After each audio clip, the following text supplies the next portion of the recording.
Hello everybody, today I'm going to teach you guys a tutorial on how to fix video corruption on your Carnivores model with Carnivores 3D editor. And so you can notice here the Protoceratops model is corrupted with the VTL. And if you press play, it shows back to normal, but only one frame that shows that it got corrupted. And here's the reason why it's causing that.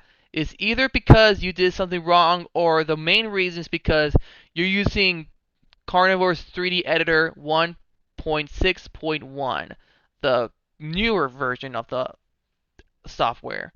I'm not saying you delete it because I use that version of Carnivore's 3D Editor or C3Dit to set up the audio for my model sometimes when I either edit a model when I make my Carnivores mod.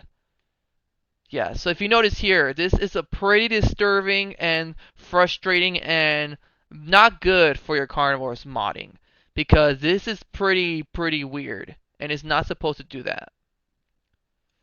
So what you might need is you always need to have here's an example of Protoceratops here because that's the one that gets corrupted with the version I mentioned of Carnivores 3D Editor. So you get your corrupted Carnivores model, and you have to get a folder of your VDL. If you have saved your VDL before this happened, make sure you get an extra spare of your Protoceratops to fix that corruption of the VDL. So, so first things first, you need to go to your animation, click here to the plus, right click to run, that's the first animation of the model, click crop properties, and then you can see here animation there, and you click open, I'm sorry, and you go to your video folder, and then you click on where it says run, and then press open, and voila.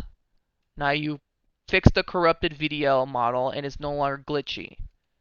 So if you're gonna use something like that because you're using C3Dit 1.6.1, make sure you're using it just for audio, and just to make sure you have an extra spare of VDL files to in case that corruption, because now it's back to normal. So that's all the tutorial, and thank you.